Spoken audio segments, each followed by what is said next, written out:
Bugünkü müşavirədə biz rəqəmsal inkişafla bağlı olan məsələləri müzakirə edəcəyik. Buna ehtiyac var. Bu məsələ bizim gələcək inkişafımızı böyük dərəcədə şərtləndirəcək. Dünyada gedən meyllər, trendlər bəllidir. Bugün süni intellektin tətbiqi, data mərkəzlərinin yaradılması, rəqəmsallaşma ilə bağlı olan islahatlar faktiki olaraq ölkələrin gələcək inkişafını müəyyən edəcək. Azərbaycanda bu istiqamətdə müəyyən işlər görülüb. Bu barədə bugün danışılacaq və ən önəmlisi gələcək fəaliyyətimizdə bu məsələni əsas prioritetlər siyahısına daxil etməyimizdir.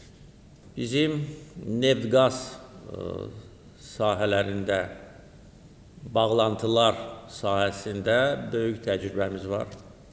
Həm beynəlxalq şirkətlərlə olan əlaqələr, bizim böyük təcrübəmiz və bir çox ölkələrlə bu nəhəng layihələri icra etməyimiz.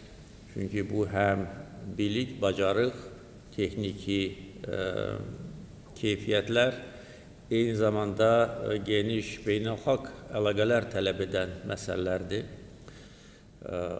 Azərbaycan öz qonşuları ilə müxtəlif vaxtlarda, müxtəlif istiqamətlər üzrə bir çox önəmli infrastruktur layihələrini icra etmişdir. Yəni bu sahədə həm təcrübəmiz var, həm artıq yaradılmış platformalar var.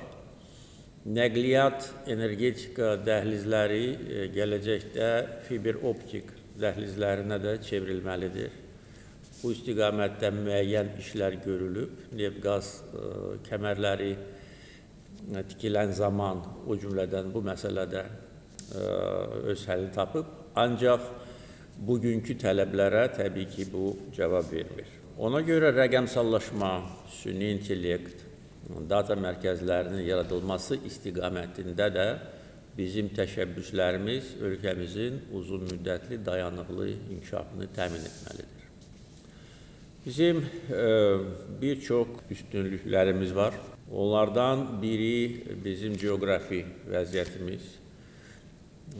Bu bizdən asılı olmayan üstünlükdür. Ancaq hər bir ölkənin coğrafi vəziyyəti onun xeyrinə yaxud da ki, ziyanına işləyə bilər. Biz coğrafi vəziyyətimizi ölkəmizin inkişafına bağlamışıq və buna nail olmuşuq.